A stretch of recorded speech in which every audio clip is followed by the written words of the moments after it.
아, 아. 상가중개 관련된 이야기로 채널을 하나 만들었습니다.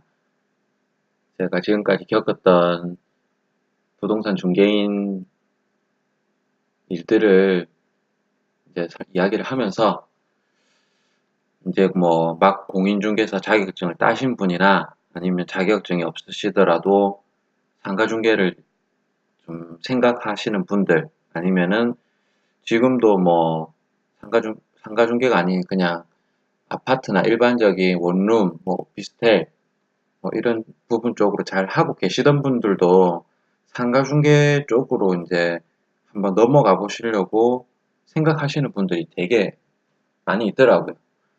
그래가지고 근데 그분들은 상가중개가 이제 제일 마지막 단계다, 부동산 중개의 꽃이다, 뭐 이런 식으로 많이 되게 어려운 부분이라고 생각을 하시는데, 저 같은 경우는 일단 시작 자체를 처음부터 아무것도 모를 때 상가중개부터 시작을 했습니다. 그래가지고 이게 어려운 건지, 뭐 어렵긴 어렵죠. 쉬운 일이 없으니까.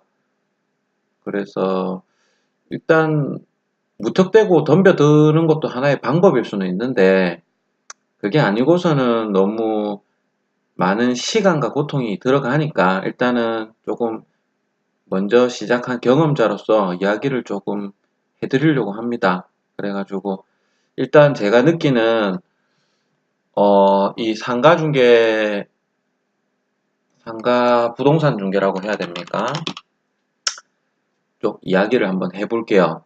해보는데 일단 제가 장점, 단점, 그리고 뭐 장점과 단점을 알았으면 내가 뭐 해야 될지 말아야 될지 그런 것도 또 조금 어느 정도는 파악이 되실 것 같고요. 그 다음에 계속 해야겠다면 어떤 요령과 끈기 같은 게 조금 있으면 도움이 될까 이야기를 한번 해보겠습니다. 처음 처음 하는 거라 가지고 조금 간략하게, 마이크도 준비가 안 됐고 간단하게 한번 해보겠습니다. 상가중개 같은 경우는 아까 처음 말씀을 드렸다시피 일단 어렵게 생각하시는 분들이 많아요. 이제 뭐 상가중개를 하다 보면은 뭐 다른 부동산들하고 공동중개를 하거나 하면서 다른 부동산 분들도 많이 만나게 되는데, 저 같은 경우는 명함 자체에 상가만 중개를 한다는 그런 문구가 일단 있었고, 뭔가 조금 상가 전문이다, 나는 상가는 마음 대선 하지 말고 동네 부동산에서 하지 말고 나한테 맡겨라, 이런 식의 인상을 주는 부동산 이름도 그렇게 했고 명함 자체도 그렇게 제작을 해가지고 조금은 뭔가 조금 프로페셔널해 보이도록 그렇게 조금 했습니다. 근데 뭐 그렇게 하시는 분들도 많이 있고 꼭 그래야 되진 않습니다. 근데 너무 어렵게 생각하시는 분들이 많아서 오히려 더 쉬울 수도 있고요. 왜냐하면 남들이 어렵게 생각하는 부분이기 때문에, 어렵게 생각하기 때문에 진입 자체가 일단 부담을 좀 가지고 시작을 하기 때문에 괜찮을 것 같습니다. 일단 뭐 말이 길었는데 일단 장점 먼저 말씀을 드릴게요. 상가 부동산 중개 같은 경우에는 돈이 됩니다. 돈이. 부동산 중개 수수료가 뭐 주택 같은 경우에는 저 정확하게는 잘 모르겠습니다. 상가만 해봐서 뭐 0.4% 정도 됩니까? 그러면은 뭐 1억 기준에 40만 원 정도 되겠죠. 1억짜리 뭐 아파트를 1억짜리 전세를 했을 때 40만 원, 뭐 양쪽에서 이제 매수자, 매도자 양쪽 다 받게 되면 80만 원을 벌게 되는 건데, 보통 아파트나 원룸 뭐 그런 경우에는 거의 공동중개가 많습니다. 근데 이제 80만 원 작은 돈이 아니죠. 근데 뭐 제가 계산을 잘못했습니까? 계산 한번 0.4% 0.4% 1억 1억에 0.004 이게 0.4%죠. 40만원. 맞네. 여기 계산기 괜히 했네. 아무튼 뭐 그렇습니다. 근데 일단 부동산 중개 같은 경우는 저 같은 경우는 일을 처음 시작했을 때 처음으로 3주 동안 아무것도 못했는데 3주 만에 첫 계약을 했습니다. 근데 수수료가 450만 원이었어요. 아무것도 모르는 그냥 공인중개사 자격증만 딴 애가 아무것도 모르는데 그냥 뭐 아무것도 가르쳐 주지도 않더라고요. 그냥 뭐 그렇게 해가지고 해봤는데 어째저째 또 이게 통하더라고요. 정말 운 좋게 됐는데 보통 뭐 석 달 뭐 이렇게 걸린다고 하더라고요. 처음 시작하면. 왜냐면 옆에서 아무도 안 도와줍니다. 다른 그런 뭐 부동산에 취직해서 뭐 가족 같은 분위기 그런 걸 생각을 하시면 안 돼요. 상가 부동산 같은 경우에는 옆 책상에 앉아 있는 사람들도 경쟁자고 뭐 누구 하나 와가지고 밥을 먹자는 소리도 한 적이 없고 뭐 담배 하나 피자는 사람도 없고 그냥 책상 하나 주고 랜선 하나 주고 대부분 그렇습니다.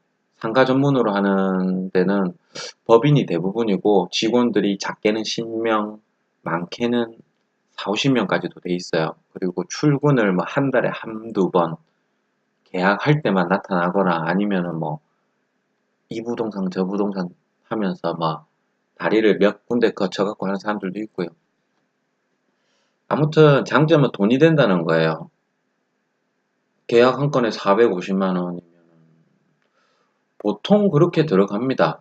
왜냐하면 상가 같은 경우는 물론 동네에 있는 그런 상가를 얘기하는 건 아니고 완전 중심 상가, 서울로 쳤을 때는 강남 같은데 그런데 뭐 월세 뭐 3, 400만 원씩 하죠. 그러면은 수수료가 일단 0.9%로 들어갑니다. 계산하기 편하게 그냥 1%라고 얘기를 할게요. 그렇게 되면 뭐 1억에 월세 500? 요거를 환산을 하게 되면은 500만 원 이게 곱하기 100을 하게 돼요. 환산 보증금으로 하게 되면 이게 5억이 됩니다. 이게 5억이고 보증금 1억이니까 이게 6억짜리 계약이 되는 거죠.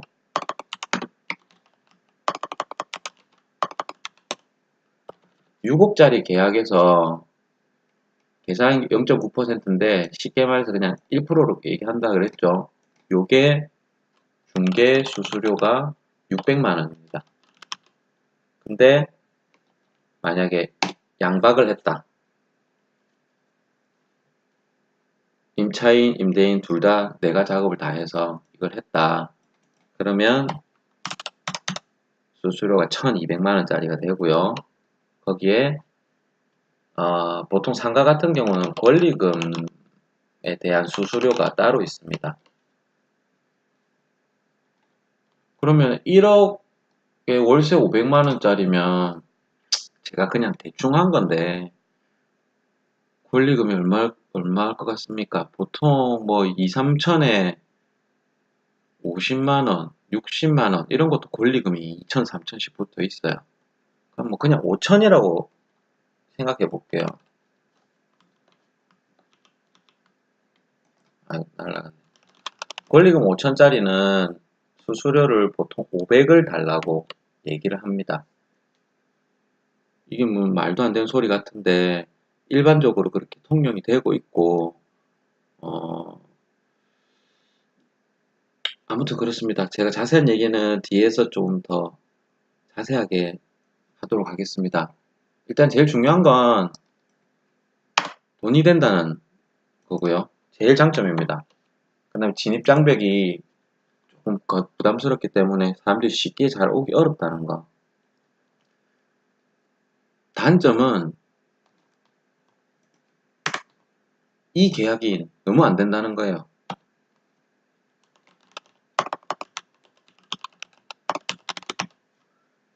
계약이 왜 너무 어렵냐면 그렇게 진입장벽이 높고 사람들이 어렵다고 생각하면 이 일을 하는 사람들이 별로 없어야 되는데 많습니다. 왜냐하면 돈이 되는 곳이기 때문에 똥파리가 끓는다는 말이죠. 온 동네 양아치들,